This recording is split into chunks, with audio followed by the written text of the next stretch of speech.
Hello बच्चों, let's read the question. Two spheres having same radius and mass are suspended by two strings of equal length from the same point in such a way that their surface touch each other on depositing charge 4 into 10 raised power minus 6 coulomb on them. They repel each other in such a way that in equilibrium the angle between the strings becomes 60 degree. If the distance from the point of suspension to the center of the sphere is 10 centimeter, find the mass of each sphere. K equals 9 into 10 raised power 9 SI and G equals 10 meter per second square. Now to answer this question, first we will discuss here the key concept, and here the key concept will be Coulomb's law of electrostatic force. तो जब हम बात करते हैं दो charges के बीच के लगने वाले फोर्सेस की, तो यहाँ पे दो चार्ज के बीच में जो फोर्स लगता है it depends upon the medium between the two charges and the charge amount and the distance between the two given charges, that is k into Q1 Q2 divided by R square. Here R is the distance between two given charges. Q1 and Q2 is the amount of charges and K is the constant. Now according to the question, अगर हम question को understand करें सबसे पहले, तो हमारे पास यहाँ पे दो स्फीयर है. हमने इसको इस तरीके से स्ट्रिंग से हैंग कर रखा है कि हमारे पास ये दोनों जो चार्ज हैं एक दूसरे को यहाँ पे रिपेल कर रहे हैं, और यहाँ पे दोनों पे जो चार्ज है that is the same amount, that is 4 into 10 raise power minus 6 coulomb, और साथ में जिसका नेचर है वो भी सेम है. इसी वजह से दोनों में रिपल्सिव फोर्स यहाँ पे काम कर रहा है. नाउ यहाँ पे जब हमने इनको सस्पेंड किया तो रिपल्सिव फोर्स लगने की वजह से इन दोनों स्ट्रिंग के बीच में यहाँ पे 60 डिग्री का एंगल फॉर्म हो रहा है.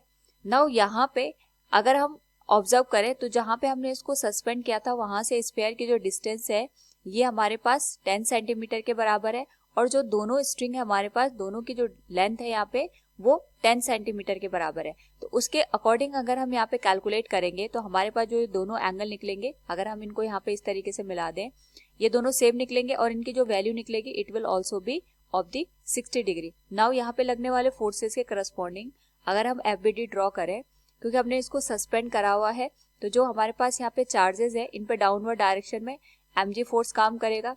जो हमारे पास स्फीयर है इस पे रिपल्सिव फोर्स काम करेगा, that will be of the Fe, और जो स्ट्रिंग है इस पे टेंशन फोर्स काम करेगी in this direction, that will become T.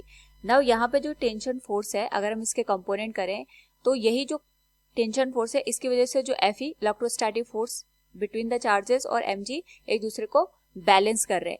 तो जो हमारे पास T के कंपाउंड यहाँ पे आएंगे इट विल बी, अगर इसके कंपोनेंट कर दें तो ये आ जाएगा T sine 60 degree and from here it will be T cos 60 degree. तो जो हमारे पास यहाँ पे हॉरिजॉन्टल कंपोनेंट है अगर हम उनको देखें तो जो हॉरिजॉन्टल कंपोनेंट के करस्पॉन्डिंग इक्विलिब्रियम की कंडीशन बन रही है उसके अकॉर्डिंग इक्वेशन बनेगी, that will be Fe equals T cos 60 degree. This will be equation number first.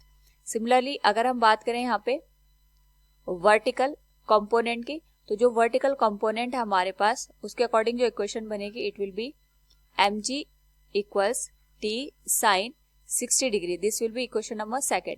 Now यहाँ पे अगर हम दोनों इक्वेशन को ऑब्जर्व करें तो we can say here equation 2 will be divided by equation 1, और यहाँ से जो वैल्यू निकल के आएगी it will be T sine 60 degree divided by T cos 60 degree.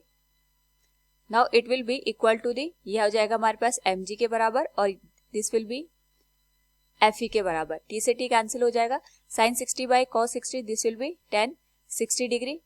And हमें यहाँ पे m की वैल्यू निकालनी है, तो जो यहाँ से इलेक्ट्रोस्टैटिक फोर्स की वैल्यू निकलेगी इसको हम लिख सकते हैं K इंटू, क्योंकि चार्ज की वैल्यू सेम है तो यहाँ पे Q इंटू Q, इसको हम डायरेक्ट Q स्क्वायर लिख लेंगे and this will be divided by R square.